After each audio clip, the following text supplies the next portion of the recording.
Hello everyone, I'm Conquering History Games, and welcome to a Stellaris live stream. I thought I'd be trying some things out here on Stellaris for a little bit. Basically, I just had some time to kill. But I'm going to stream for at least an hour, I think, and then we're going to move on from there. See how things are playing out, but I'm going to want you guys to help me pick a custom civilization. Because I haven't actually shown off Ancient Relics. So I think I did do some live streams actually when it first came out, but not much. And so I thought it would be fun to make a custom civilization. Maybe we can make it something that would be based around relics, looking for relics, whatever. And then we'll go from there.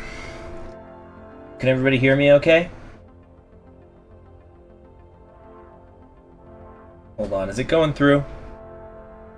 Just checking in the other monitor. Yeah, it's funny, I got some friends who, they don't really...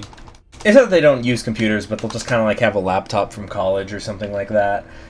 And they'll come over and, they know that I do YouTube stuff, but they'll go, and like the first thing they always say, because I have my custom-built PC, but the first thing I always say is, "Whoa, 2 monitors!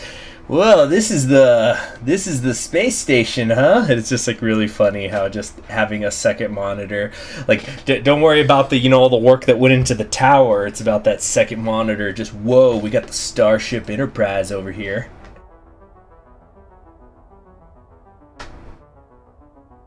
Speaking of Enterprise, so I've never actually seen any Star Trek stuff ever. Like I've never seen the show of any of the shows or the original movies or things like that. I only know of them in the sense like when they get referenced in other pop culture.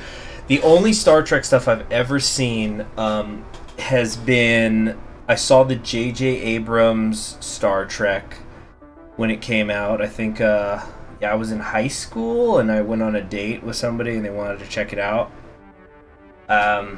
And so that was the first time I'd ever seen any Star Wars stuff, except for one other Star Trek related thing I saw, and it was Alvin and the Chipmunks Star Wreck: The Absolutely Final Frontier, which I had gotten when I was a kid. It was like $1 thing at I don't remember where, but. Yeah, it was Alvin and the Chipmunks doing a Star Trek parody. It was part of the Alvin and the Chipmunks movies. Alvin and the Chipmunks Go to the Movies series of movies they did. That was the only one of that I ever saw either. I had this song stuck in my head the other day, and then I remembered it was from the intro to that movie. Does anybody know what I'm talking about, by the way? And by the way, I'm just giving it a couple of minutes for more people to get in to help me make the custom civ. Let me try to pull up a picture, though.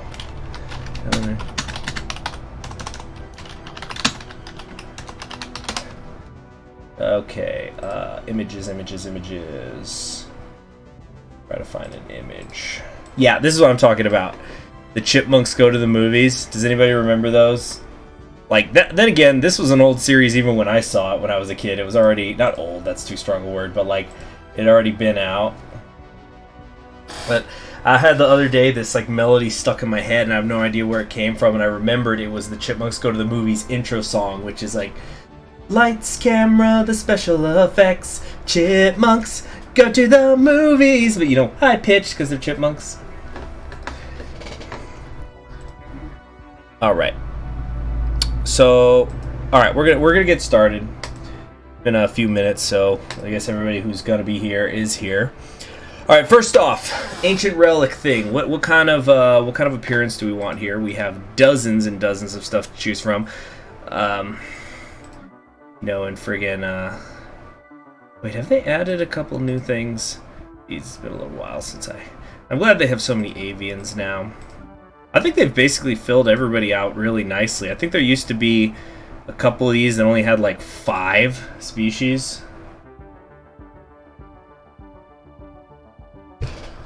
Alright,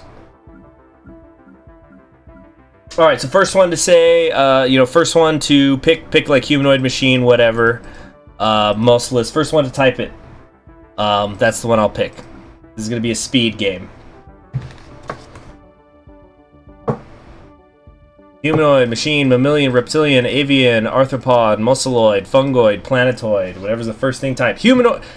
Boring ass base up humanoid, human. Well, that's not the end of it. We're going humanoid. Now, I'm going to assign a number through these. It's 1, 2, 3, 4, 5, etc., etc.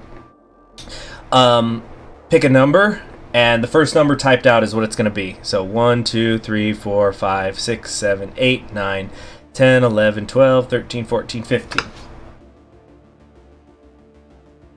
5. 1, 2, 3, 4, 5. So we've got the I guess the Klingons. Lord Vader was first, everybody. Alright. Species name. Let's go with Velutarian. Okay, that works. Oh yeah, they're space elves. You're right. You're probably right. Oh yeah, because aren't the Klingons ugly? Like bumpy or something? What was what's Spock? Spock's half something, right? Is it Klingon? He's like the logic people, but they mock him because he's part human or something. Anyway, biography. Looking for ancient relics and shit. Alright.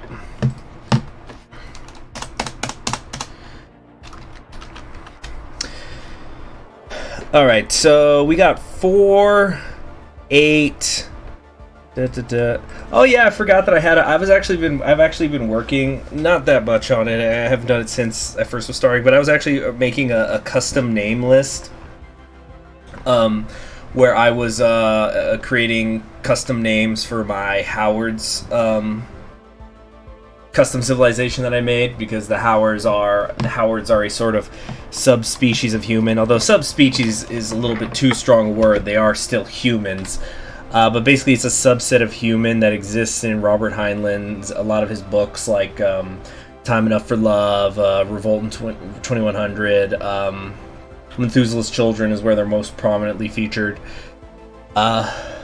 By the way, quick question, because I sometimes get recommended this channel because I'm always told that people who subscribe to Conquering History Games also watch this. Like, I don't know if any of you have ever had like a YouTube channel.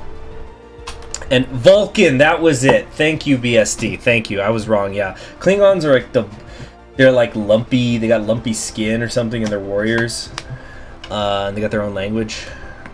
Anyway, so I'm always getting recommended, and I heard about them before I started the channel, but this one YouTube channel called Extra Credits, and I've literally not seen that guy in years because I don't like that. He just makes a lot of shit up, and he's like, it's for the sake of the. I think I once commented on a video of his, not with this, but a different channel I had, and I just said, like, why do you fucking just make shit up? Why do you just make shit up all the time? And he said, I'm trying to tell a story, man. It's like, well, fucking tell the story. Say what happened with these historical figures. Don't just make shit up. But like everybody's, oh man, this is great history because he drew a cartoon. And that's all you need to tell history on YouTube, apparently, is you need to be able to draw a cartoon or have an accent. So you sound smart. Anyway, so frickin' he apparently did like extra credit covering Robert Heinlein, and it was one of the biggest pieces of shit videos I'd ever seen. Like, he always made Heinlein look like really scummy and creepy, and he was just totally misrepresenting his work. And it was just one of those things like, you know, dude, you're always drawing him so he looks mean and scary and stuff, and it's like, calm the freak down, dude. And it made me really mad. And that was after I'd stopped watching him, but it was like in my recommended. It's like, hey, he did Heinlein, and Heinlein's my favorite sci-fi writer. Anyway, I've just been ranting. I'm so sorry. We're gonna... Okay, I guess we'll go with something humanoid. It doesn't really matter. Okay, let's pick traits. Pick traits. Go, go, go, go, go, go, go. Well, we want something... Actually, I should probably do this. We want something that's gonna be... representative. They're digging up the basic stuff.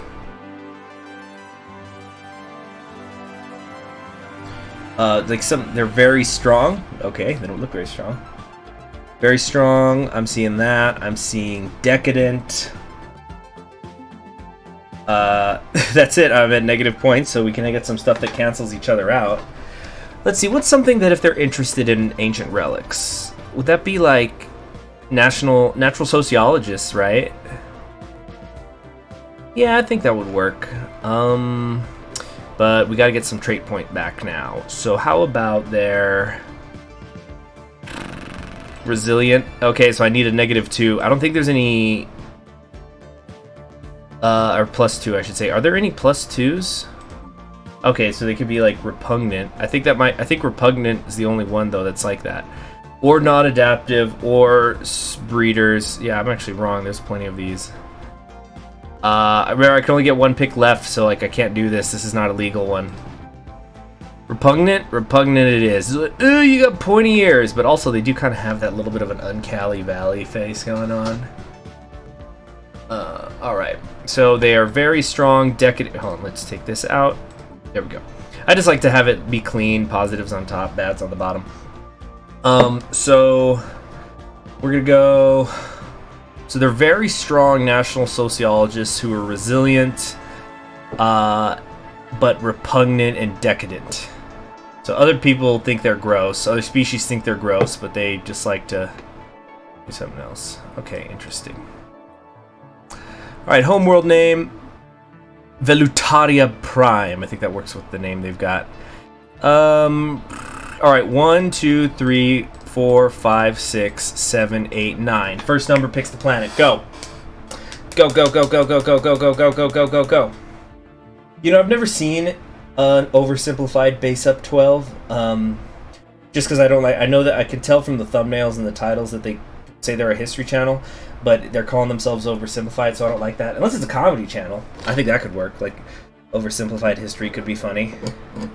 All right, 5. Wow, just continental world. Okay.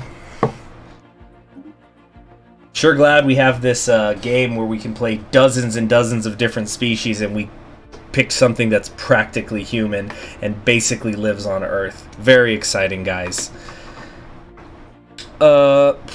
Let's see. 1, 2, 3. Okay, you know, I'm not. Yeah, 1, 2, 3, 4. Okay, humanoid is 1, then 2, 3, 4, 5, 6, 7, 8. First number, go. Go, go, go, go, go, go, go, go, go, go, go, go, go, go, go, go. Waiting on you, chat. 8 it is. Hey, an anthropoid city.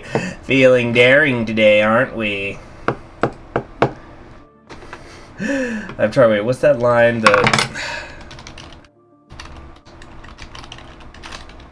Hold on a sec.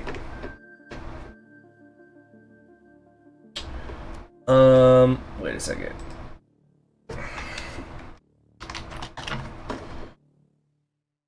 Yeah, like, you know, when the guy, he's like,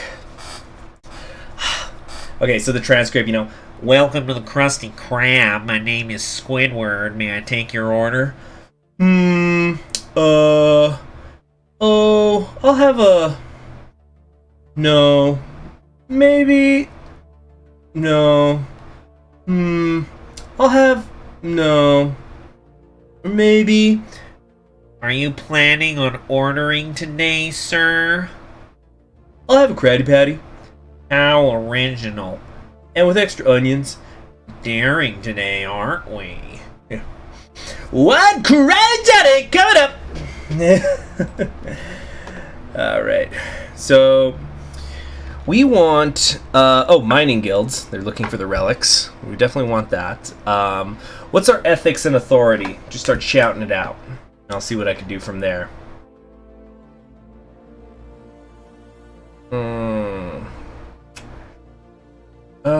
Let's see. Not mechanist.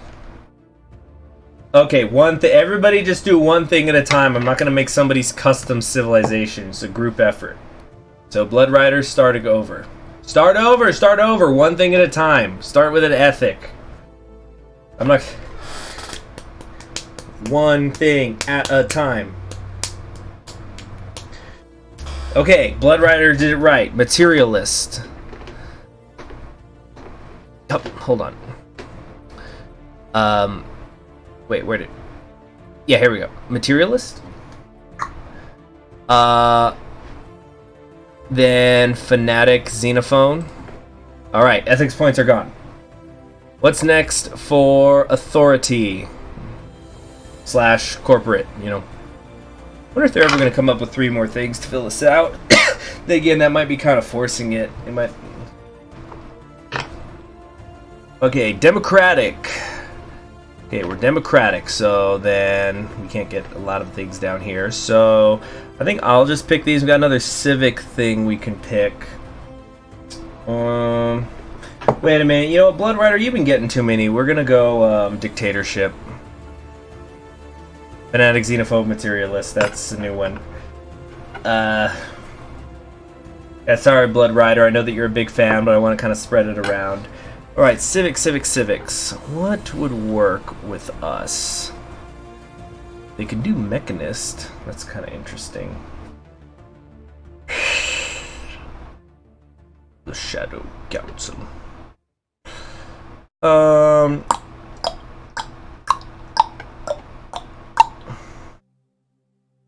Byzantine bureaucracy. Somebody said post-apocalyptic. Very interesting. Is that why they would be interested in ancient relics? Oh, that's right. You know what? I forget all the time that I've got that Twitch channel up. Let me fix that. In-game loot for Madden? Jesus Christ. Setting up fakes. Okay. Yeah, that's what I was saying too. I built a big one. Hold on. Gotta fix something here.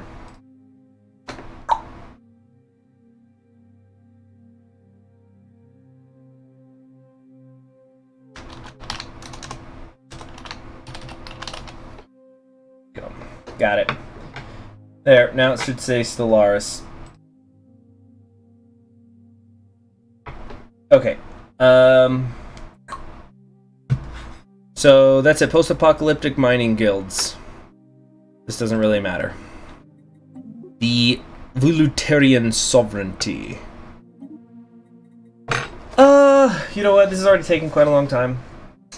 So here's, you know what? No, not that. Something. I want something kind of gray with gray. Post-apocalyptic and whatnot. Zoological, probably not. Let's do something blocky, something mining related. Ornate. Yeah, I think it's funny that Paradox, it has its own thing just for the one logo. It's like, it is not human, nor is it ornate, nor is it pirate. It just is. Let's see. Maybe the gears. Definitely not zoological. Stoneheart. No. Minion. Let me know if you guys see one you think will work particularly well. Maybe this? Working in the mines? Maybe, but it still doesn't feel quite right.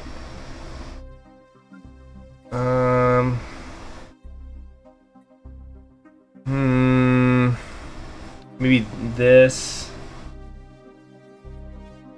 Get the bull. What, in zoological? Oh, like this?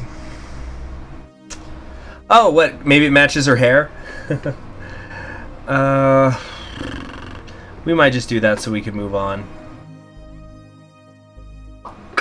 And we're getting more and more people jumping in the stream, but less and less people are talking. Oh, when did this get in there? Oh, man! Could do like a... I was about to say I could do something called the Great Diaspora, but I've already got a civilization I literally named the Great Diaspora because it was after the Howards from Heinlein. Do the torch. Post-apocalyptic. They need the torch to see. Maybe make it a uniform color. I want the lighter gray. Dude, no. I feel like it blurs with that. Okay. Yeah, that'll do. Okay, ship appearance. This looks like it mines. Otia na Polvan Primarch. Let's change your hairstyle. I'm not digging that. Oh! Silver Fox. Okay, this is all fine. Yeah. It's fine. Just save it. Volterian sovereignty. Okay. I'm not racist. Let me tell you something, Blood Rider 14. If you gotta start saying you're not racist, it's not a good start.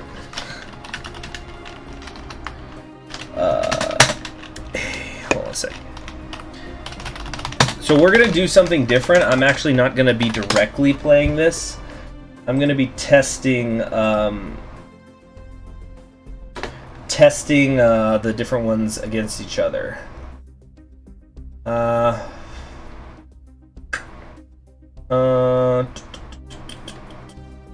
Okay. Here's what we're gonna do. So we're gonna go to my personal favorite, the Science Directorate of the Great Diaspora. This is like my favorite custom civilization I've ever made. So we're gonna start as them, but then we're gonna yeah, coming off of Segundus. Let's make this a small, like almost tiny. Wait, no, hold on a sec. Let's go back. We're gonna force these guys to spawn. So we got 1, 2, 3, 4, 5, 6, 7, 8, 9, 10, 11, 12, 13, 14, 15. I don't want to use this one, so let's stop that. We have 15, 16 that I want to force. Alright, so we want 16 AI empires. There we go. No advanced AI starts, couple fallen empires, Marauder Empire. Okay. Now, Caravanners is on. Tech Tradition cost, we're gonna double the speed of that. Max the Crisis Strength. Sure, why not? Yeah, if we're gonna max it, let's make it 3 times. Let's make it freaking quick, because I'm not gonna stream for super long today. Alright, now, let me hopefully remember how to do this. No habitable worlds, 0. I don't think you can do that. I think you just make it that it's a quarter of what would normally pop up. Okay. Justin Foot, gender male, apparently. Okay, that's clearly a bug. There he is. Yeah, because that's the hair color I wanted. Yep, there's Justin Foot. So I think I have to do human AI. Oh, damn it. I made it Iron Man mode. Hold on a sec. Let's try this again, shall we? Yeah, turn that off. Is everything else the same? Yeah, great. They really got to make it so that you could change the menu art. We've had that Apocalypse one for frickin' ever. Like, hold on a second.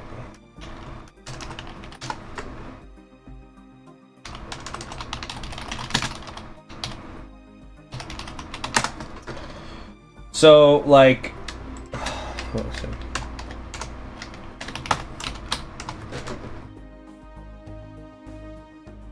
Apocalypse. So, like, yeah, Apocalypse came out 2.5 years ago. There's an MLP mod for Stellaris. This is the first I've heard of it. Okay, human AI is on, and then we're gonna go observe and hit it. So, well, first things first, let me make sure the human AI is working. Okay, cool. The science ships are moving.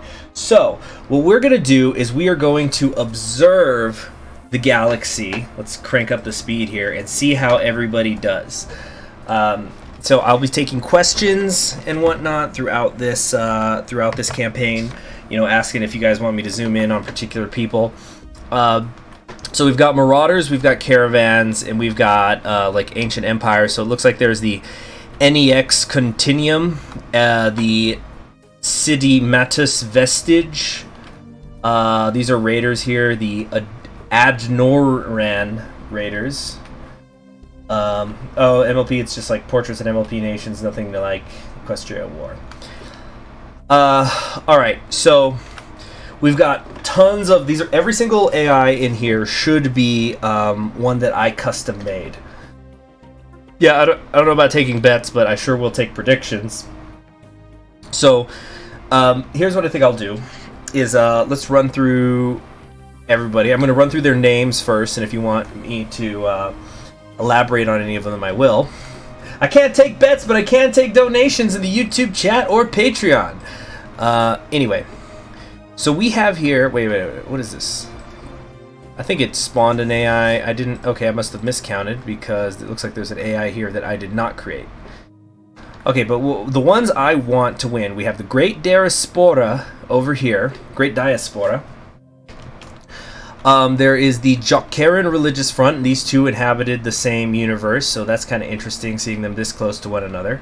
We've got the... I'm just naming the custom civs I've done now, by the way. So, Great Diaspora, the Jokerian Religious Front, the Leota family,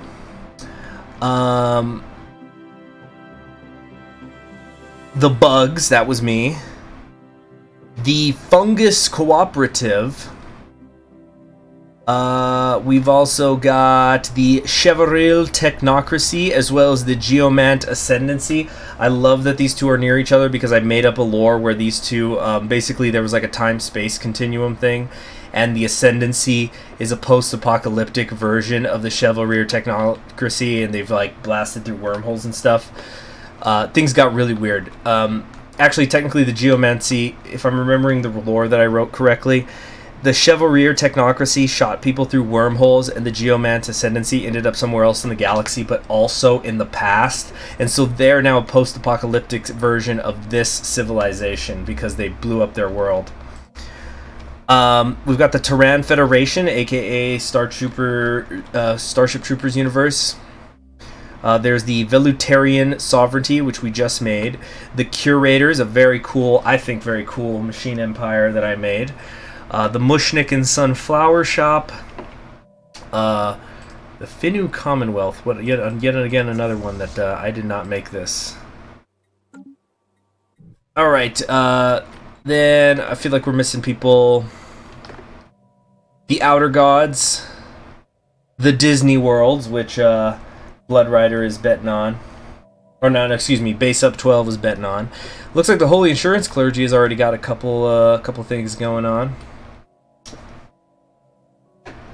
So we have a shroud here east of the Jokeren Religious Front. Again, I don't know why everybody I made didn't spawn. So the changelings in the top corner. Okay, so we've got some people betting on the Bugs. They are an all-devouring swarm, and you have the Alliance of Kemshala stopping them. Kemshala, why does that sound familiar?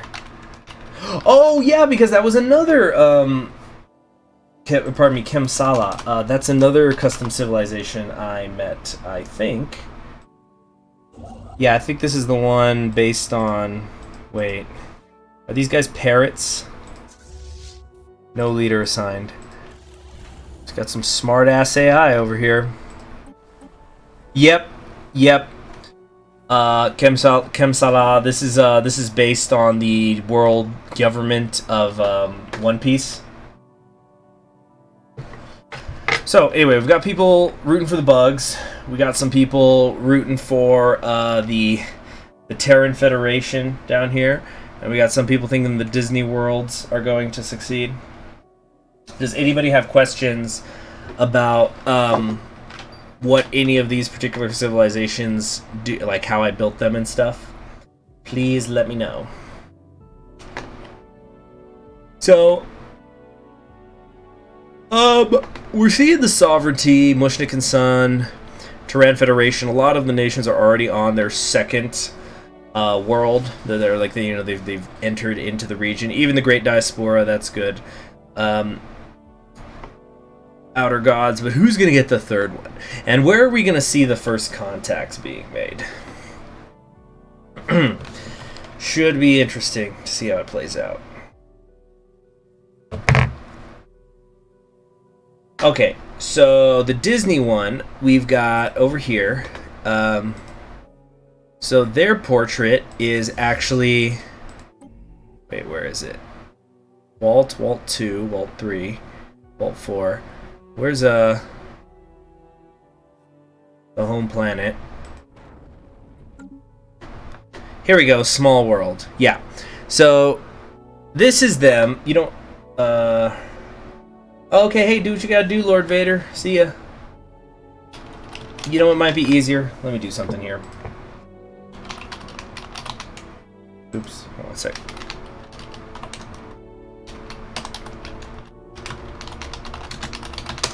So for all of these, you can look up the respective videos that I've done, where I explain the different ones in some sort of detail.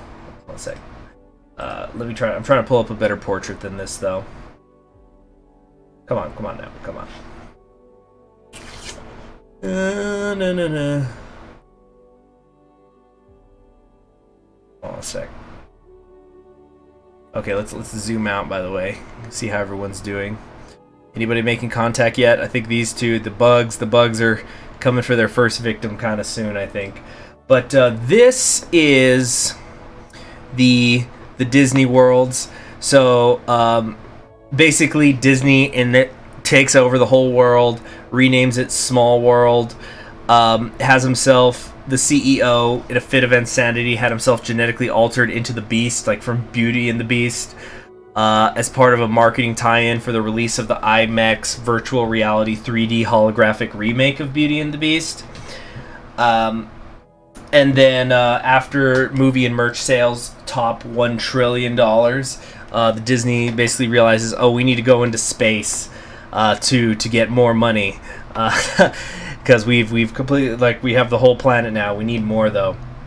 So yeah, I'm pretty happy with the backstory concept. So they're traditional and talented. They also have brand loyalty, franchising. They're egalitarian, pacifist, and materialist. They have no interest in war. Just give me the money. Show me the money. I'm glad you guys like that backstory. It is one of my favorites. All right. So that's the Disney World who Base Up 12 is going for. All right, can you guys hear the music? Okay. I feel like it's a little low. Yeah, make money, not war. Man, war's for suckers, baby. I remember I had a sergeant. He had a great phrase he used to say sometimes before we were leaving for the weekends. He'd say, "Guys, don't drink and drive. Stay home and have a lot of sex." God damn it, you're right. You're right. That's a lot more fun than drinking and driving. I will do that, Sergeant. Thank you. Okay, the Great Diaspora is on its third. Is on the third one too. So what I'm hoping is going to happen with the Great Diaspora is, in theory, the concept is going to be that they're going to expand out really, really quickly. The problem is they're going to have, the thing is they're going to have population problems. So, oh, they're on their fourth planet has been entered in. Yeah, that's funny, Blood Rider. Please don't. Yeah. Oh, Kim Shaw is looking big too, though. Yeah, the problem the Great Diaspora is going to have is that they're slow breeders. So it's an issue. Who's kind of... Let's see who's taking their time. The Curators, not moving too fast right now, it seems, as opposed to the Geomant Ascendancy, which is trying to get off their crappy home world and get moving. Really, really interested in seeing how this is going to play out. Oh yeah, by the way, we have the Observer Outliner here. I'm so sorry I haven't been showing this, but this gives us live updates on basically how everybody is looking. So we've got the Fallen Empires over here, but okay, right now the Finnu Commonwealth, whatever the hell that is, they're not doing great. They've got only 215 military power, 247, and that's 26 population. So like, but like if we look over where is it? Okay, where is the Great Diaspora? So the Great Diaspora is only at 27 pops right now, you know, because I think they're the only slow breeders around. I expect that this is going to continue to drop faster and faster, as opposed to the Curators, which are at 32 and counting. The Chevalier Technocracy is at 34. Of course, they got that boost because they started with the robots. The robots.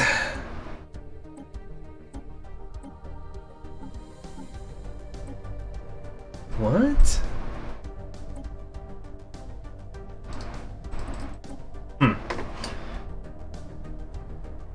That's a good point, Blood Rider. You can just get rid of it with tech. So it's bad at first.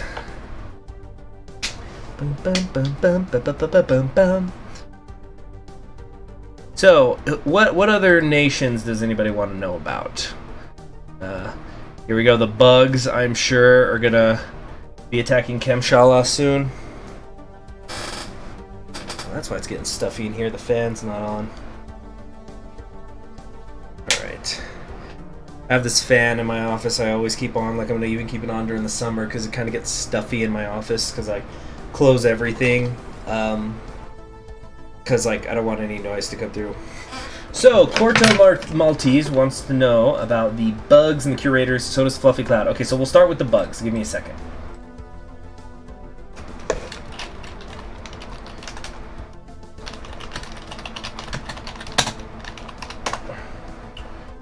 Let's see.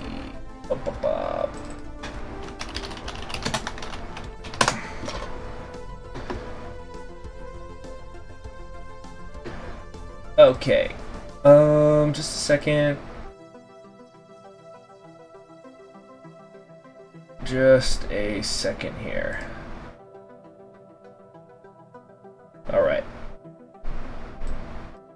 Hold on, I'm trying to pull up all the shit. Post up.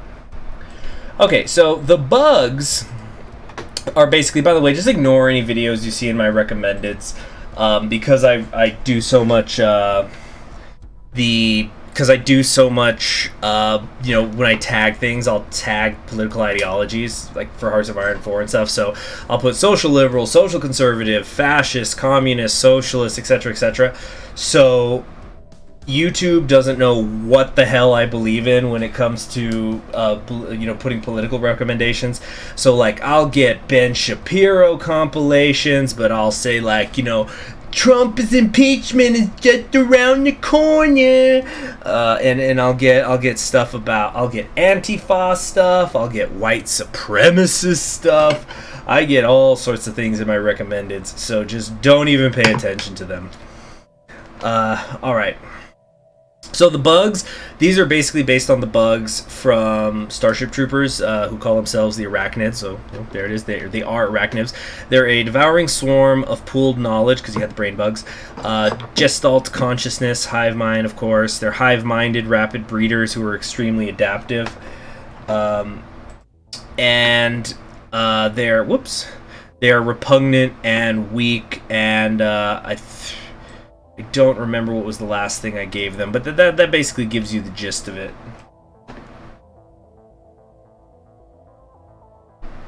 Alright.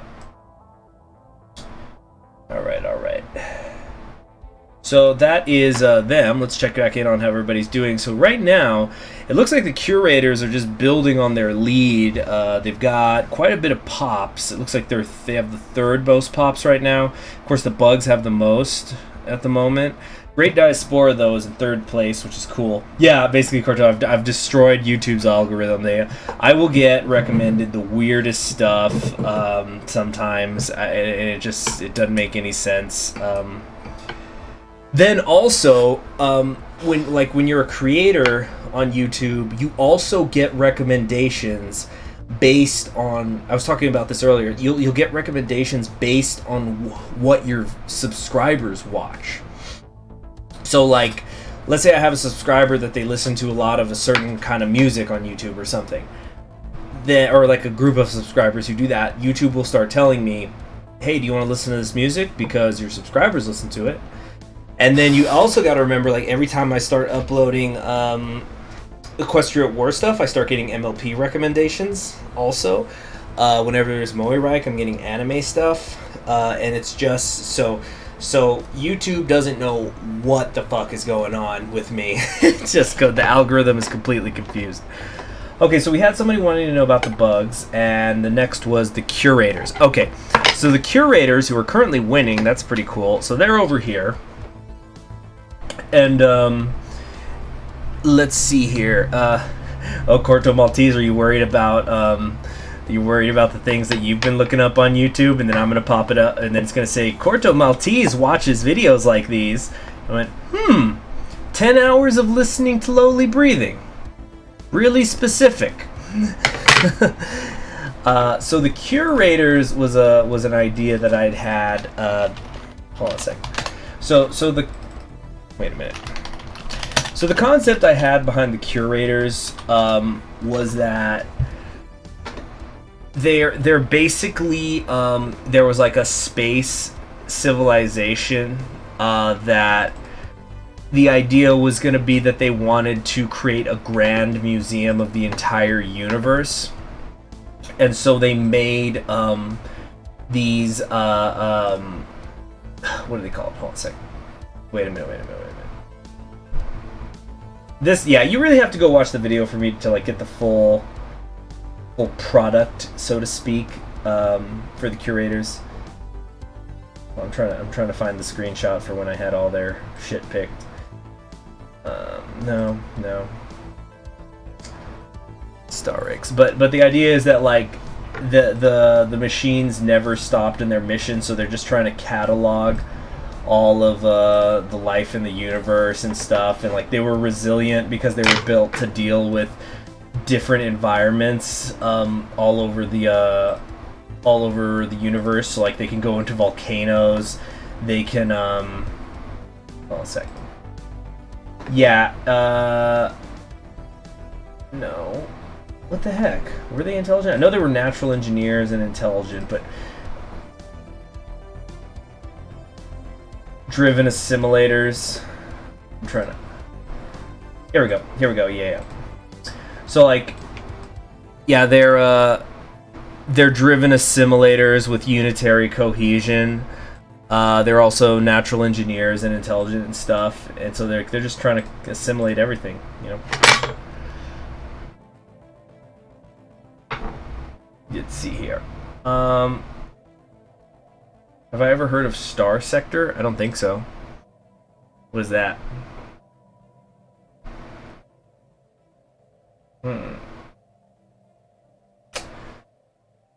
Alright, so, oh yes, the Geomant Ascendancy and Chevalier Technocracy have now touched. So that's going to get interesting here in a second. Let's see if the bugs have started a war yet. No, not quite. So who would theoretically win between the two of them right now? We've got the bugs here. They've got a military power of 849. Kemshala's at only 526. So I think the bugs would pick this one up. The Galactic Sinrath Assembly, whatever the heck that is now bumping up against the Fungus Cooperative. Which where's their home system again? Yeah, or O'Conoroid. So I based these on like pacifist radical socialists, I think, except they're funguses. Like this one, Oligahator.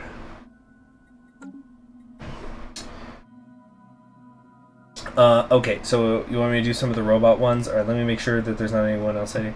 Oh yeah, so Kemshala. Let's talk about Kemshala before they get eaten. So Kemshala is basically let me try to find. This is based on the world government of One Piece. So without getting into spoilers, One Piece is an anime. It is a super long-running anime. Not the longest anime or manga ever, but it's very, very long. And there's a world government made up of nobles who are all descended from like these original 12 families that formed the world government. Now it's a little fuzzy because nobody seems to know exactly what happened that the world government was formed. Like, cause like there's these gaps in history, specifically in this one century. But the world government was formed of the 12 families, and so the descendants are all these like gross-looking inbred people, but like they're just worshipped their whole lives and constantly being taken care of, and they feel that they're so superior that they're almost always wearing helmets so that they don't have to breathe the oxygen of other people. So that's why they have this. They're not parrots, by the way. I just made them parrots because I wanted something differently.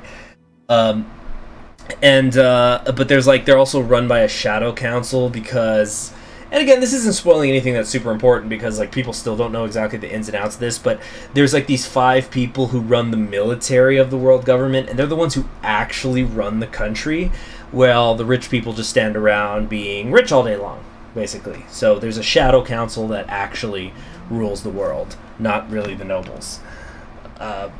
So that's the gist of them. But I made them like really weak because they don't do anything. They don't walk around. Like they have slaves just carry them everywhere.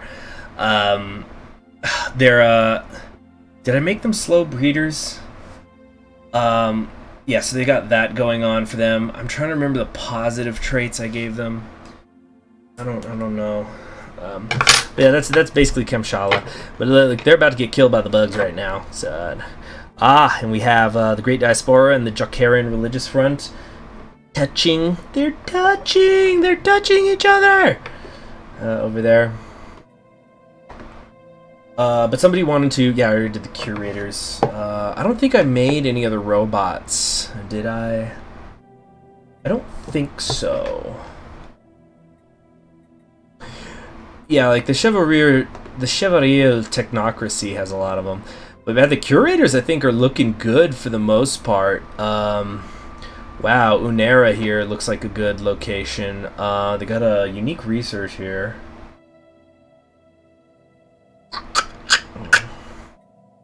Oh, are they gonna get Koval here? I don't see any reason why they shouldn't. Let's see. Yeah, they're getting plenty of resources. A lot of power. Outer Worlds, what about them? Oh, you mean the Outer Gods? Is that what you meant, Blood Rider?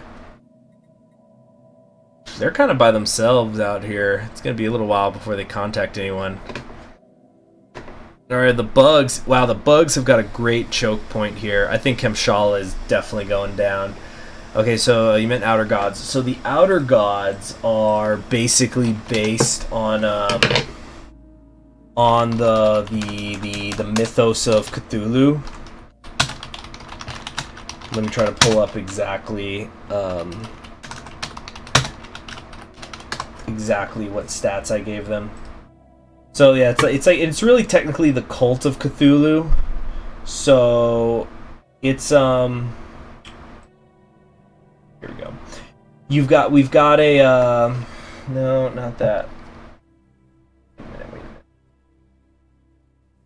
Gotta pull some of this stuff up.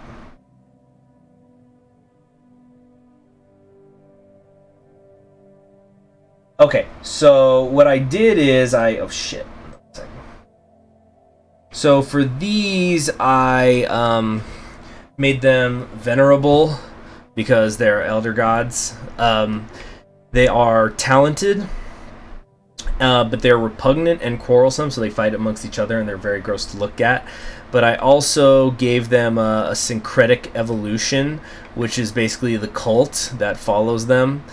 And it, like, let me show you guys what they look like. They're basically fish people, and so they're servile, rapid breeders, communal, and, hold on a second. What I do? Also repugnant, that was it, yeah. So, how's it going out here?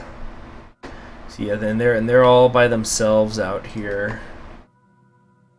Let's see how that goes. Oh! Curators are going south, even though they got all this room up here, but I guess they don't know it. But look, you see, they have a choke point. They can keep going up this choke point here, and I think it would take them a long time because the Disney worlds are up here, but it would take them a while to reach them. But the Velutarian sovereignty that we just made is basically boxed in. They can just expand down here to these 4 worlds, and there's 2 more to the north, but besides that, they've got nowhere else to go. Yeah.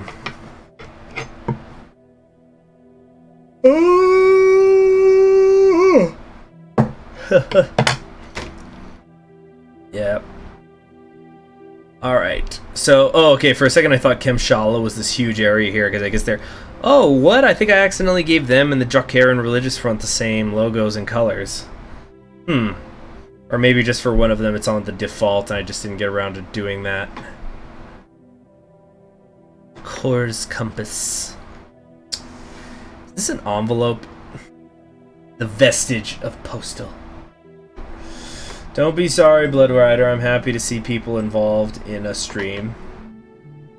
The Curator's military power has gotten enormous. It looks like it is second only to the Bugs, who are up to 1,000. So they've almost doubled the military strength of Kemshala. It's gonna go bad for Kemshala, I think. Kemshala! Keep adding that A. Kemshala. Hold on a second. I gotta get something from the other room. I'll be back. In the meantime, enjoy the sights.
Okay, I'm back.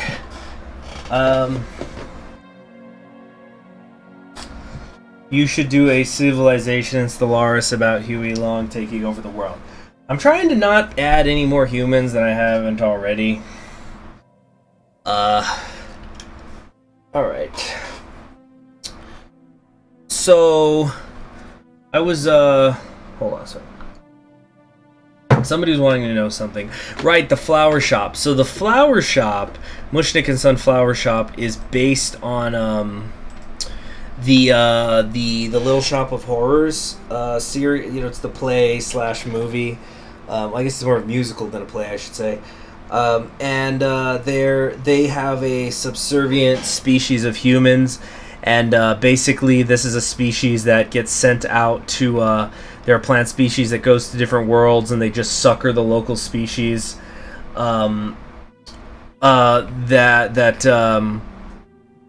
Excuse me.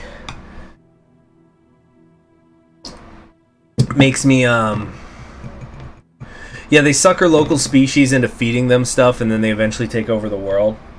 I also was part of the Little Shop of Horrors musical when I was in high school. I played in the band. Oh, see you around, Corto Maltese. Have a good day at work. Or night, excuse me. Whatever. I'm actually right now really looking forward to a new job that's going to start in a couple weeks. It's just another security job. Not the first I've worked, but the hours are going to be terrific. But until then, because like it always happens in the fall because night shift. Oh yeah, dude, you just gotta listen to that song. You found another home. You know you're not alone on the night shift. Jackie, hey, how you doing now? Wait, how does? Fuck it, I'm trying to remember how the song went. But like. That's the night shift theme song. It's by the Commodores. You know, Marvin, he was a friend of mine, and he could sing a song, his heart in every line. Marvin sang of the joy and pain. He opened up our minds. And I still can hear him say, and then comes the, oh, talk to me, so you can see what's going on. Say you will sing your song forevermore, evermore. Gonna be some sweet sounds coming down on the night shift. I bet you're singing proud. I bet you'll pull a crowd. Gonna be a long night. It's gonna be alright on the night shift. Okay, that's probably done way too much, but like that was the song when I used to do a lot of night shift. Do I think it's weird how El Paso's in mountain time? No, I think it's actually a perfect example of how El Paso is not really tied to Texas. In many ways. Although it's kind of funny. Thank you very much, Blood Rider 14. I appreciate that. So the thing with El Paso is,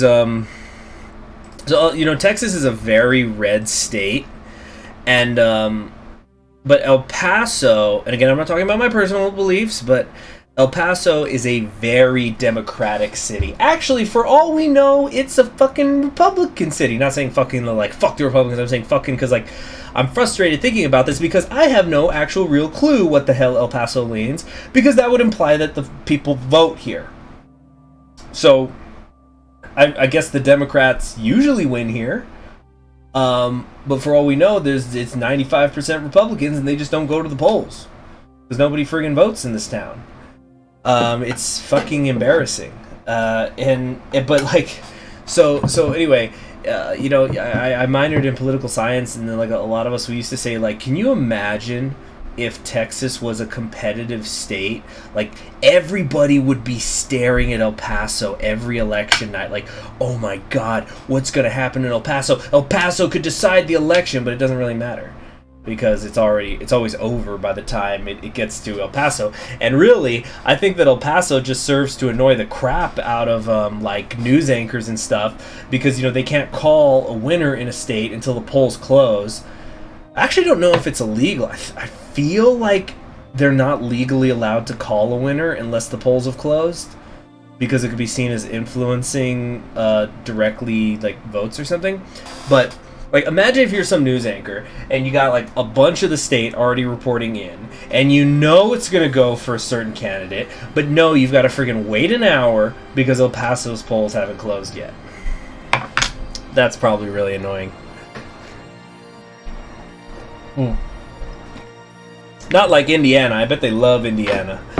Because like Indiana, I think they like close the polls first in the nation. Like I think Indiana is in Central Time, but they still close earlier than the East polls, like relatively. So I think like, yeah, I think so. It's like Indiana and one other state, but they like close early, like an hour earlier than everybody else.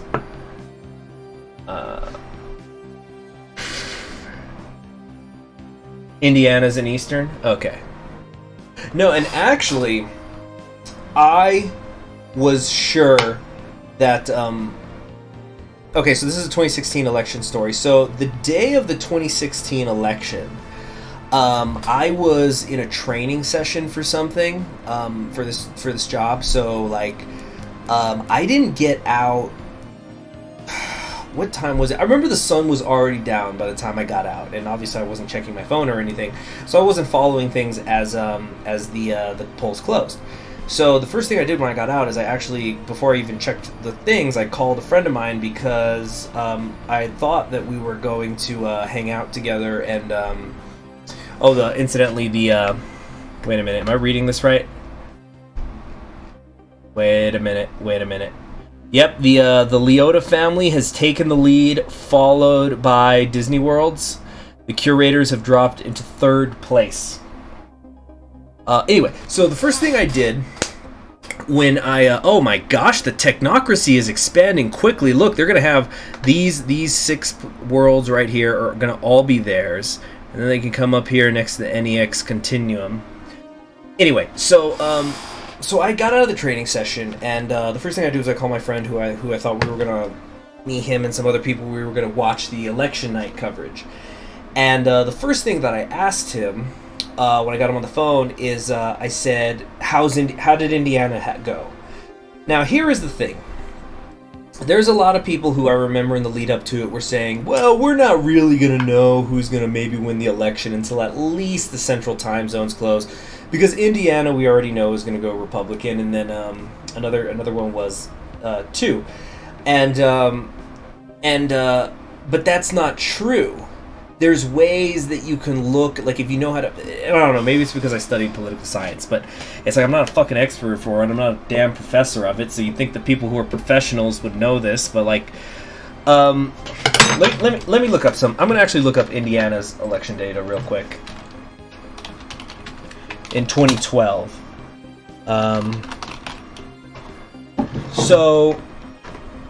Oops. Okay. So in 2012, I'm trying to find the official results. No, that's the primary. I'm trying to find the presidential data. That's the Senate. Eligibility to vote. What the heck? Okay, hold on a sec. Come on, internet, you're letting me down. Okay, 2012 Indiana presidential election results. Not gonna use Wikipedia.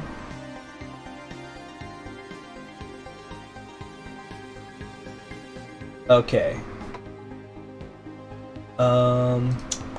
It's 2008.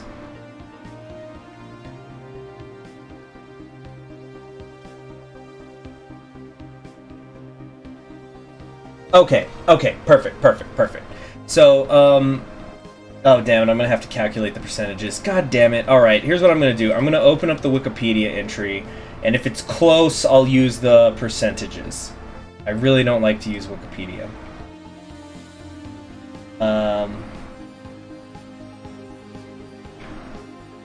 2016 Indiana primary, what an embarrassment for Ted Cruz. What are you talking about? Ted Cruz is from Texas. He's my state's senator. He's not from Indiana. Anyway, also, the Great Diaspora is rapidly falling, which I really don't like. Okay, so yeah, here it is. I'm looking up all these stats just so I can tell this story. Okay, so that's... Okay. So here's what I was... 2016 election. 2016 election... Okay. So, now here's what I'm doing. I'm looking at this is provided by the Secretary of State of Indiana. These are the numbers that I'm looking at.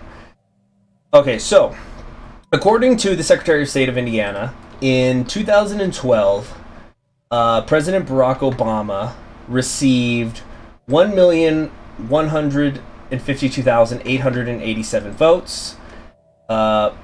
Mitt Romney, the Republican candidate, got 1,420,543 votes. So he won. Also, Gary Johnson got a little bit over 50,000. Also, somebody called Christina Lopez got only 1 vote.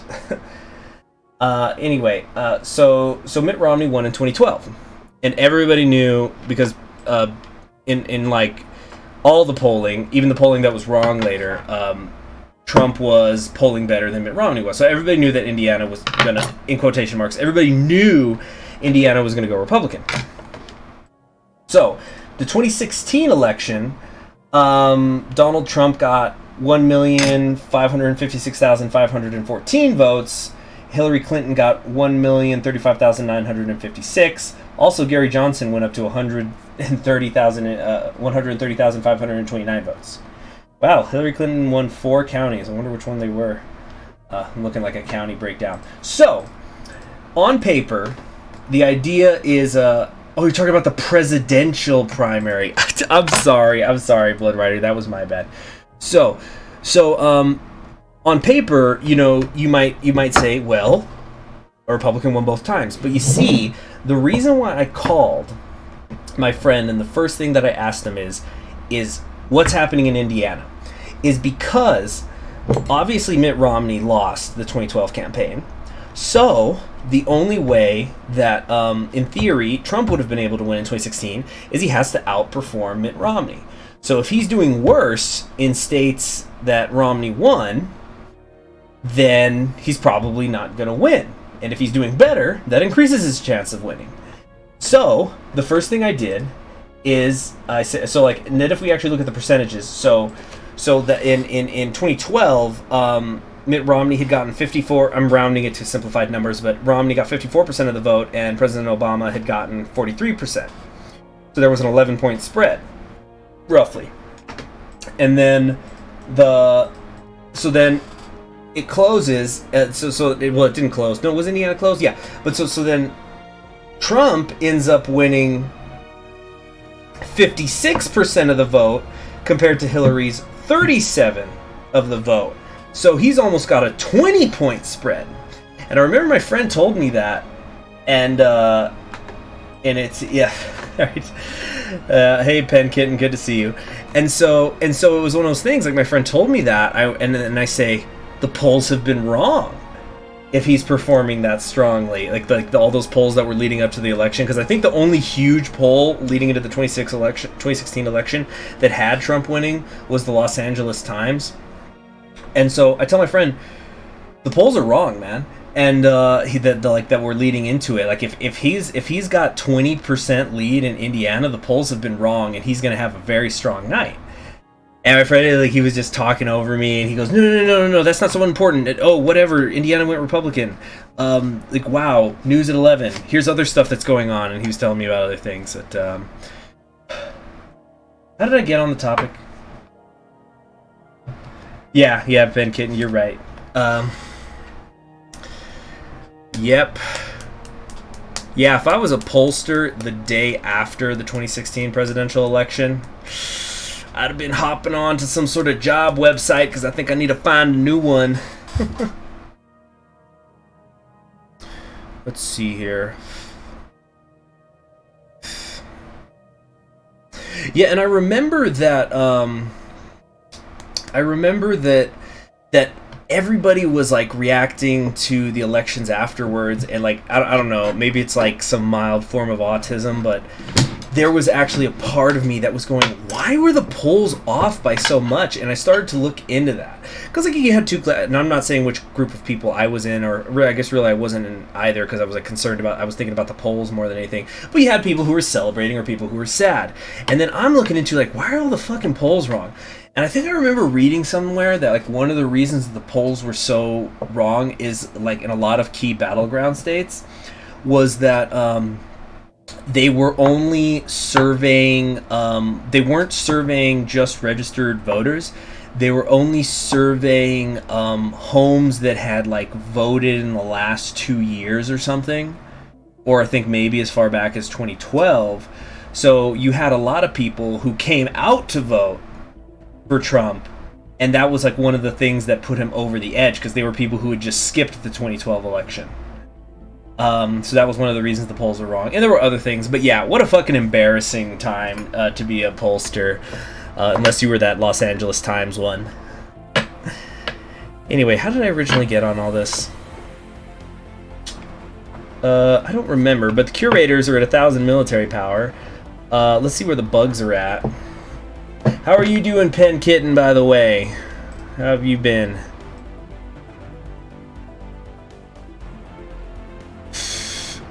I'm waiting for the bugs to make their move here. Kamshala's up to 729. I think the bugs really lost their opportunity to make this an easy win. Oh yeah, about the night shift.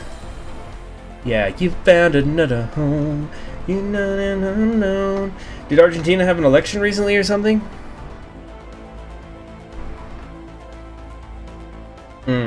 Well, let's not talk about who we're voting for in 2020 or anything like that. Oh, that's cool. Oh, Pen Kitten, you did a Moe Reich video? Hold on. Stop the presses. Let's see this. Your Kaiser waifu. Oh, look at that. That's what she said. Oh my gosh, I guess I haven't been getting notified. You've put up a few videos and I didn't know that in the last month. I haven't been receiving the notifications. Well, I'll go check those out later. Yeah, you know, a lot of people. One of the devs was talking with me, and he was saying how fucking Moe Reich had gotten reported and pulled off the workshop twice since it's moved to its new place, because people were basically raiding it and saying that it was not safe for work and reporting it constantly to Steam. So Steam just automatically took it off the workshop twice.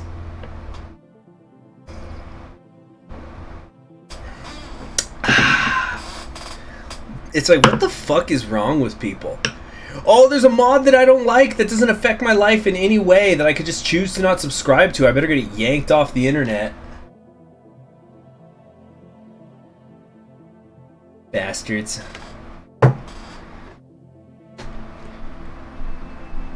Yeah, right? The actual Moirike people are nice. Same thing with Equestria at War.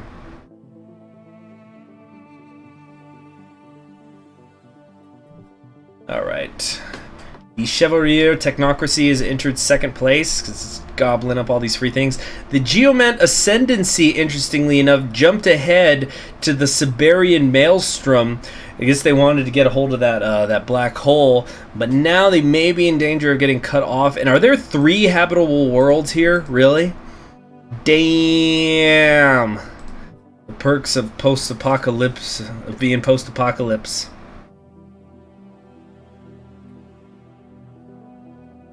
I think the Great Diaspora, though, it's getting worse and worse. I want them to win, but I don't think it's going to happen. This is my favorite of my custom civs, but they're just totally boxed in. They've got the Disney worlds to their south. The Holy Insurgents Clerk. I know that this is space, so it's not north, south, whatever, but you know what I'm saying. They've got Disney worlds down here, Holy Insurgents Clergy up here. The Jokeren Religious Front, who they really don't like, is up here. The Religious Front, for some reason, is not going for the Great Wound. Interesting. Very interesting system. And then they've got the Leota family, which I think is still holding on to its place at number 1 to the north. So it looks really bad for them.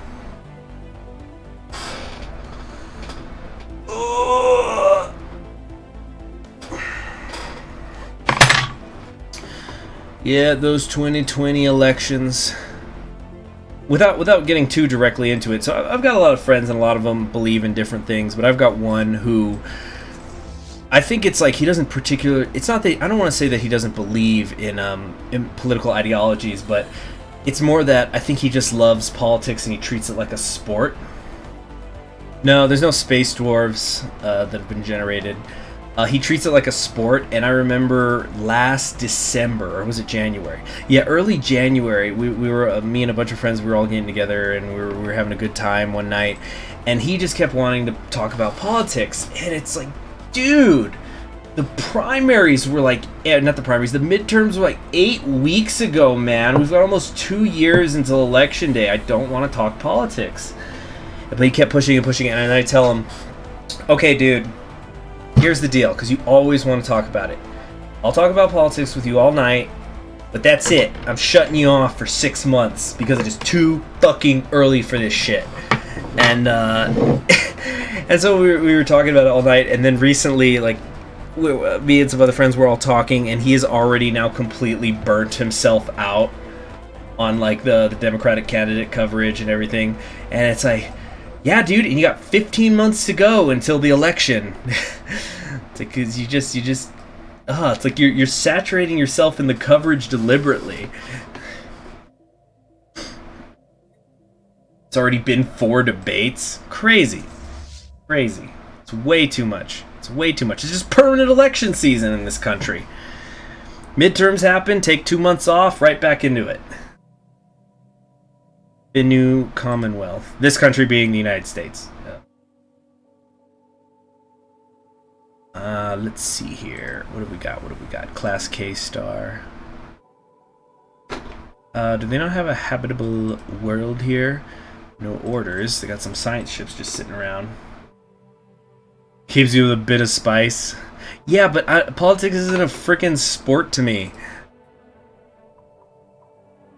Admittedly, I did used to sometimes look at it like a sport. Ooh. Squid things. Guardian class, ancient destroyers. Well. That's gonna be Oh, we found the Ether Drake. There it is. There it is, everyone. Whoa. And the Dragon's Horde with its 30 minerals and 30 energy credits, but there it is. Just hanging out in the corner. Oop, there he goes.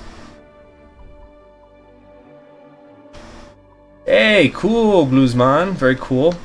Dang, I don't think anybody's gonna get to this guy, though. He's so far away. Like, don't get me wrong, I keep up with international politics a little bit, but not as much as I did when I was actually studying political science in school.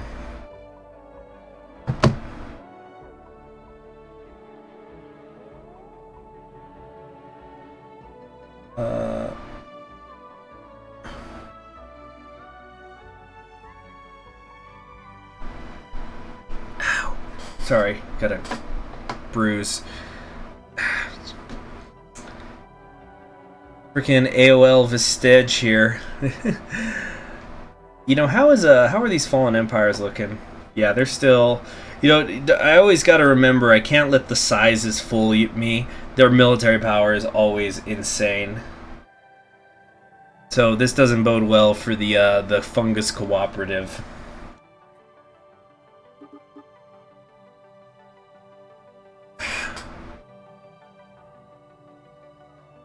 You burned yourself out on politics, you want to buy land in Wyoming and live out as a humble cattle rancher.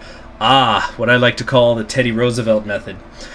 For those of you who don't know, Teddy Roosevelt, he got married and his wife died giving birth to his daughter. And at the same day, in the same house, his mother also died.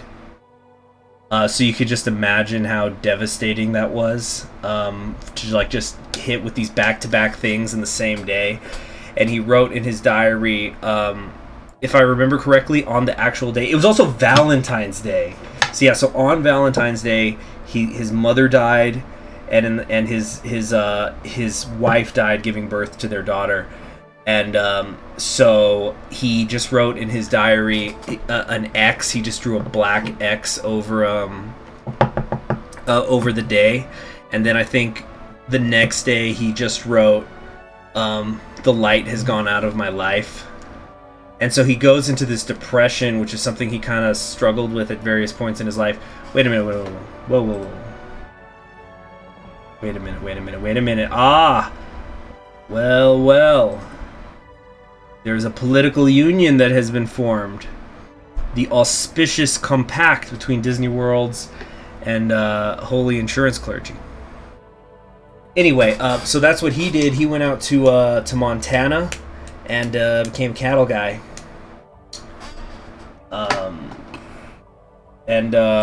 He did that for a number of years until there was the big frost of 1870-something. It had to have been like the late 1870s because he was, yeah. But basically there was this cold snap and he lost his entire herd. And I think he lost half his, like half his family money that he had inherited off that cattle endeavor. Something like that. But, you know, it's like that was how he dealt with what happened to him. So he spent a lot of time out there.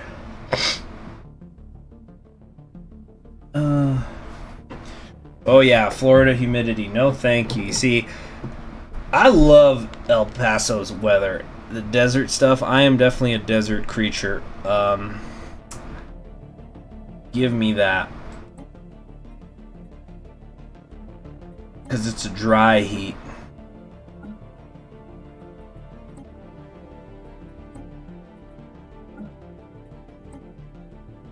So I can try and get an idea here.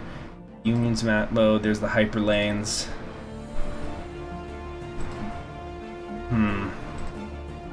Opinion doesn't matter here. Stop it, get rid of that. Stop it. Stop the silliness. There we go. So yeah, these two are working together now. Yeah, central Texas is humid, but it's not so bad. Like, there's a huge difference between, say, humidity in like San Antonio and humidity in Houston.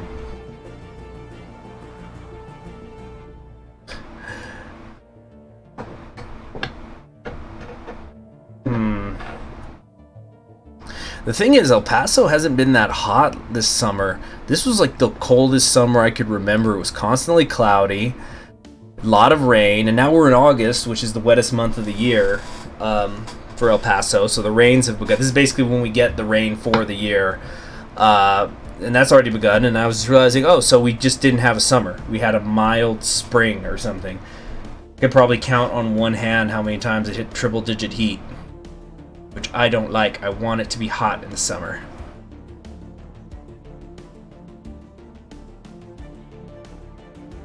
Florida's the backup state. I thought Nevada was the backup state. I think I heard somewhere that like Nevada has the most amount of people who have homes in other states. Yeah.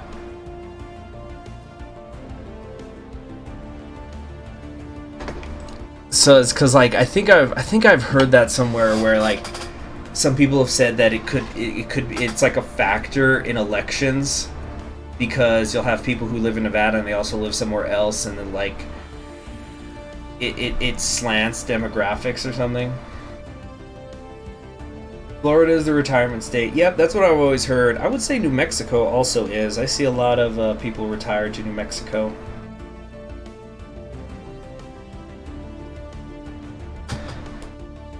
I once met a guy who was running for mayor of El Paso, and he, I think he was originally from the Northeast, and he truly believed in that saying, like, I wasn't born here, but I got here as fast as I can, because he did love El Paso.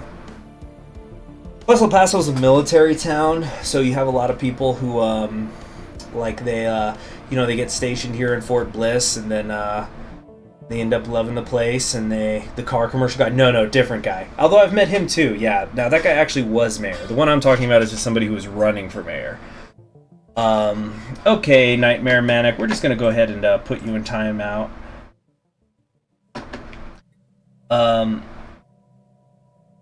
Okay, so, what was I saying?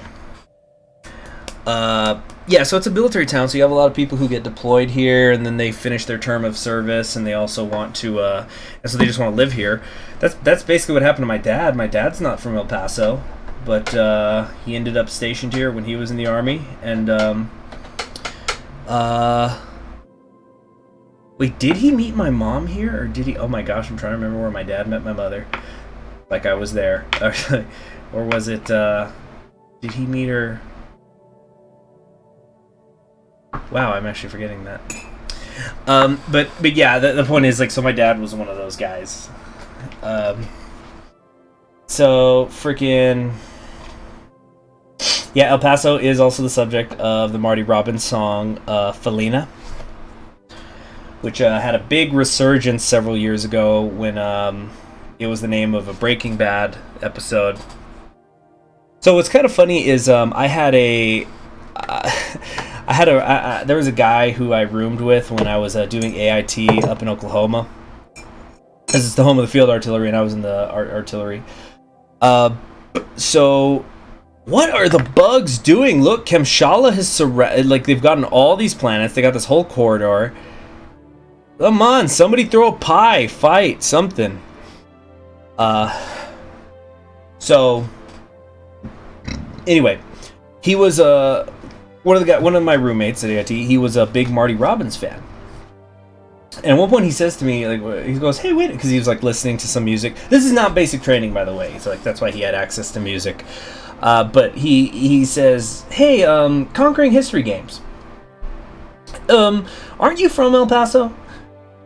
And I went, "Yeah." And he goes, "Wow, so like the Rosa's Cantina, is that like in a historical district down there or something?" And I start laughing, and I kind of felt bad that I laughed at him, because like Rosa's Cantina it's not in some freaking historical district, because that would imply that El Paso's government gives a shit about its own history enough to establish a historical district. But it basically, literally, Rose's Cantina is across the street from a power plant and next to a tire shop, and then there's just dirt. It is not some. It could kind of get bumping for a little bit, but it's like. It is not some tourist trap, that's for sure. Yeah, the closest thing the city government's ever come to trying to be historical is when they labeled a street the Camino Real, which is they said downtown, like they put up a sign and they said, "Here's the real Camino Real," and the Camino Real, Kings Road. It's this road that went up to, it went through El Paso. It was a trade route when Spain owned the area. Except they didn't fucking put it where the Camino Real is. They lied. They're fucking lying. Stop fucking lying. We're doing it to kill. Well, the other people started talking about how their parents met. I don't know, but. Anyway, I haven't heard anybody telling me to check in on certain stuff. So, on different people. So we're just watching. We're keeping the observer open. The Outer Gods have made it into the top 3 really. Please don't. Yeah, please remember to check the rules, guys, when thinking about stuff to discuss. But this is an observation game. We're seeing how things look. Yeah, the Terran Federation, it looks okay. They have one of the stronger militaries.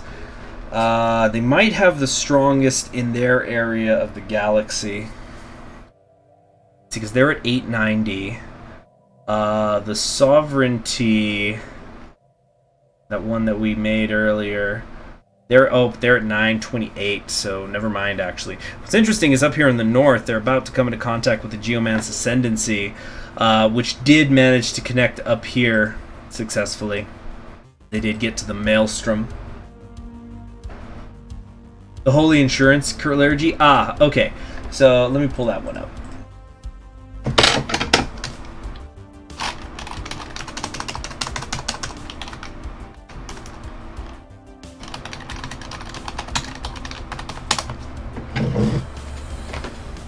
Just a minute. Dun, dun, dun, dun, dun, dun, dun, dun, dun.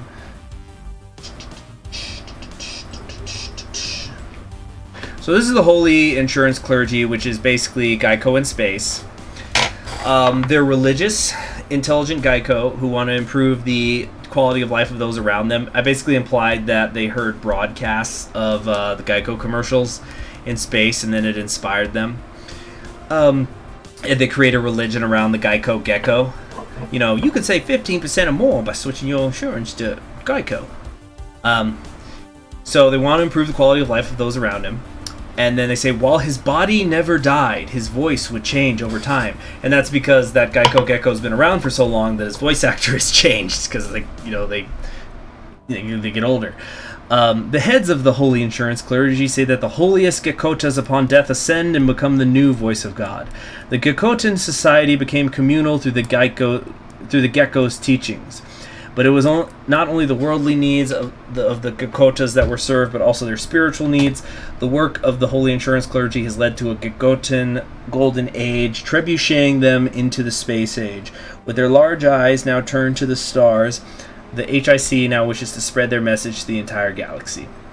So their corporate gospel of the masses, free traders, I actually had made these before the corporate thing existed, and I remade them once Megacore came out. They're egalitarian, xenophile spiritualists who are communal conservationists, adaptive, but they are sedentary because they're in their offices, and they're also fleeting. Geckos, I think, the longest lived gecko species in the world, they'll last 15 years. So, not too terribly long.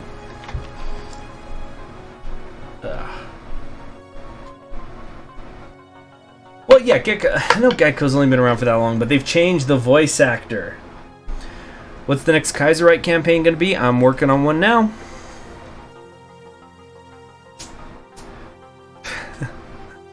Alright.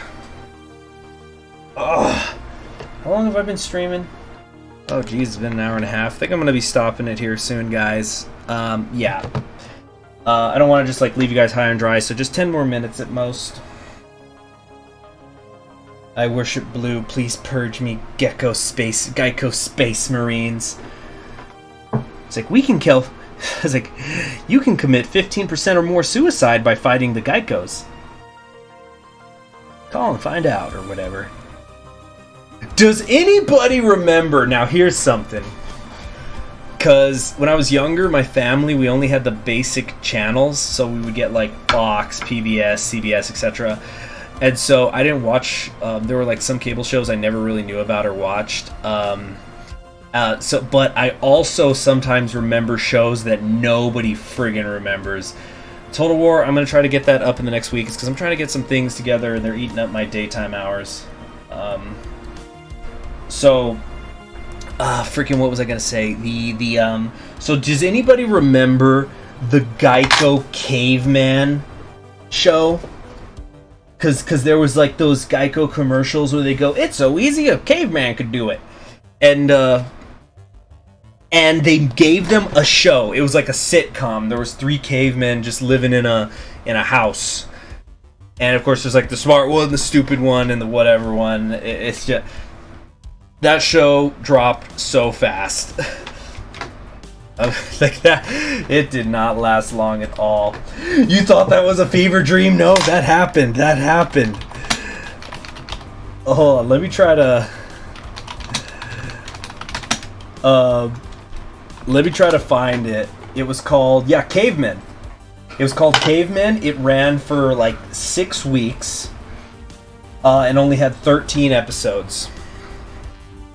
It was supposed to be a unique buddy comedy that offers a clever twist on stereotypes and turns race relations on its head. Yeah. So, like, the idea was that the cavemen were, like, integrated into civilization but kept separate instead of, like, marrying in or whatever. So they've been, like, it's an alternate history where they're this small minority group, and, like, they would show... in the opening credits, cavemen through history. So like when Washington's crossing the Delaware, there's a caveman in the boat, and I think there was like a caveman in NASA and stuff. So like it's so like and then also it didn't help that they wouldn't label them right. So like they'd call themselves Cro-Magnons, but humans are in actuality Cro-Magnons. But they made them look like Neanderthals. I don't know. It was just... Yeah, so it was like... Yeah, that was... Not too many people remember that. Yeah, no shit, bugs are involuntary one planet challenge. Yeah, Geico made a show about race relations. Yeah.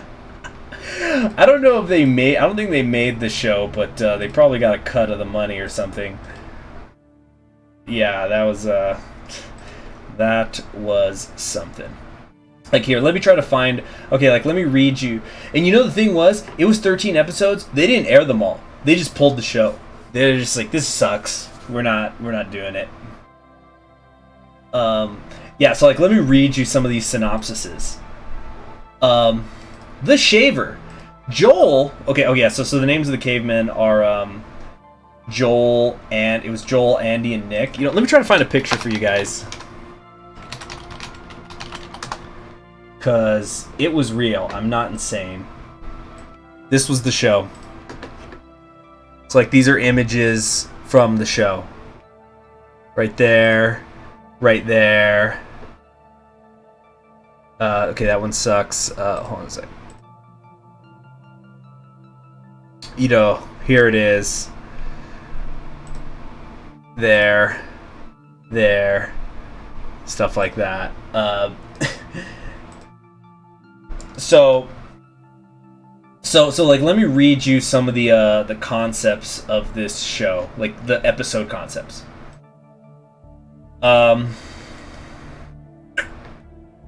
Okay, where was it? Joel gets a new Homo sapien friend, Jake, but Nick suspects he's a shaver. a caveman who shaves his body hair in order to pass himself off as a Homo sapien. Meanwhile, Thorn is attracted to the beast in Andy. So Thorn was, I think, one of the girlfriends who I think all their let's see here. Yeah, it was just bad. Now, let me tell you guys, how about this? Yeah, I love the crack we shared. Oh man.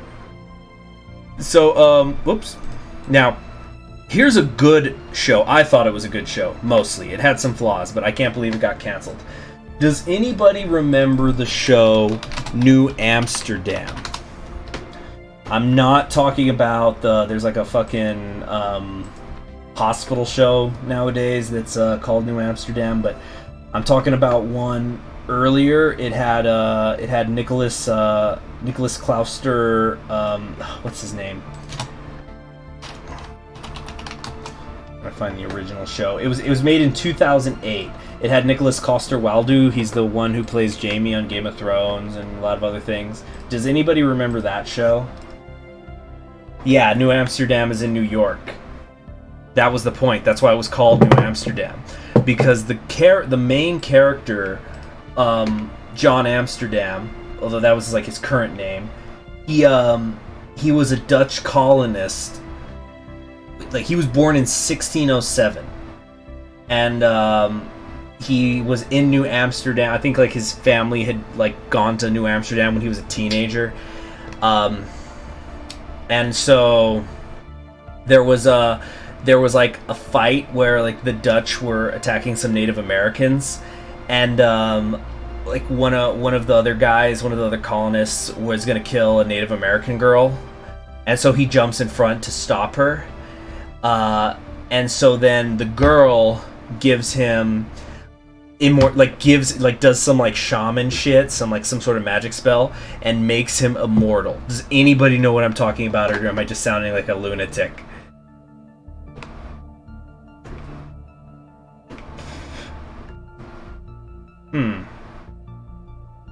Well, that's cool, Blood Rider. That's cool that you know that. That's pretty cool. But it was an actually really interesting show, except there was one sort of problem. The concept was that like he was never gonna get old until he finds his one true love, and then he'll become mortal. So that ended up being a little bit weird, because there was like this sort of weird romance subplot.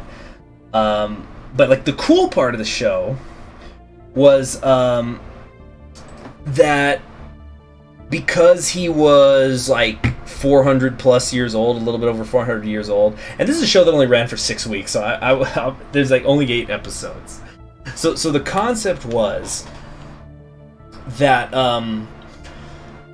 because he's been, having to change his identity over the centuries to make sure that nobody notices, like, hey, there's a fucking immortal dude. He's held all sorts of different jobs. He's had 63 children. So he has like all this experience in his life to draw upon, and he was a homicide detective. So like he's been in the Army several times. He's been a Marine. He was in the Navy. He was in the Coast Guard, but he never joined the Air Force because he doesn't like the heights. It freaks him out, which I guess it would. Like, imagine if you were born in the 1600s and then planes show up. Anyway, and so like for example, there was an episode where there was a guy who confessed to, he was like a Gulf War vet, and he confesses to killing somebody, but Amsterdam's like, I don't think so, because he remembers like an experience he had with somebody who had what we would now call PTSD during the Civil War, and whatnot.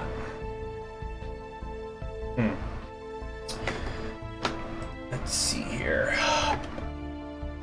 But yeah, it was a damn shame. Wait a minute. Although, if I remember correctly, they did wrap up the show in like an episode where, like the romance thing. What is this? Okay.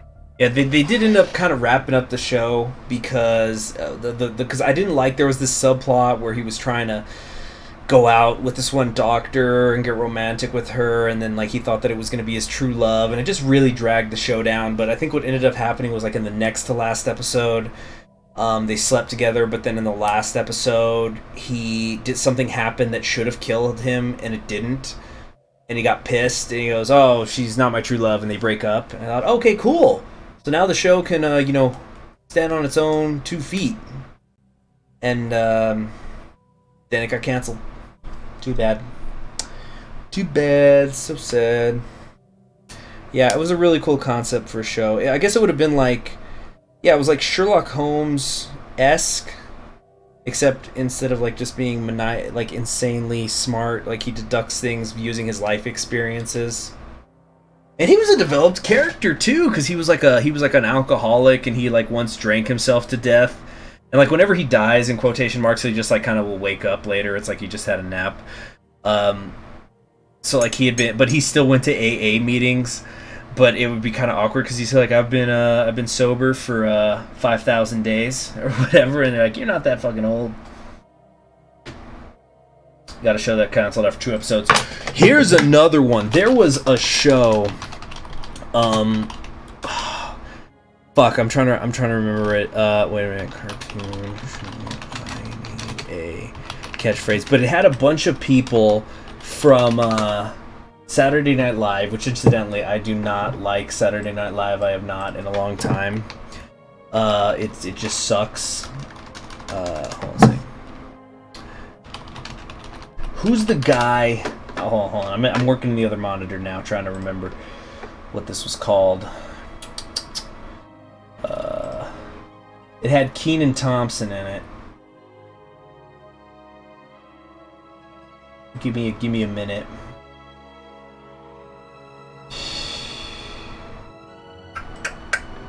Just a second. Torius? No. No. Trying to remember what the name of the friggin' show was. No, not Wild 'N Out. What was it? But it was a show. It had a bunch of Saturday Night Live people in it, and they were all playing teachers in a school. And god damn, it was some of the worst shit you'd ever seen. But I remember there was all this hype leading up to it because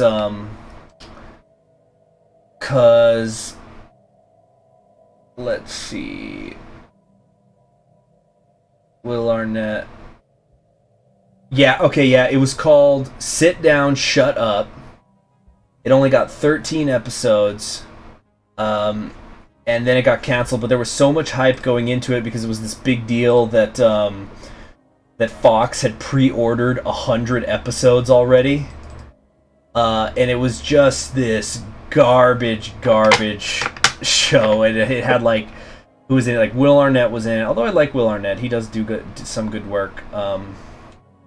Kenan Thompson was in there. But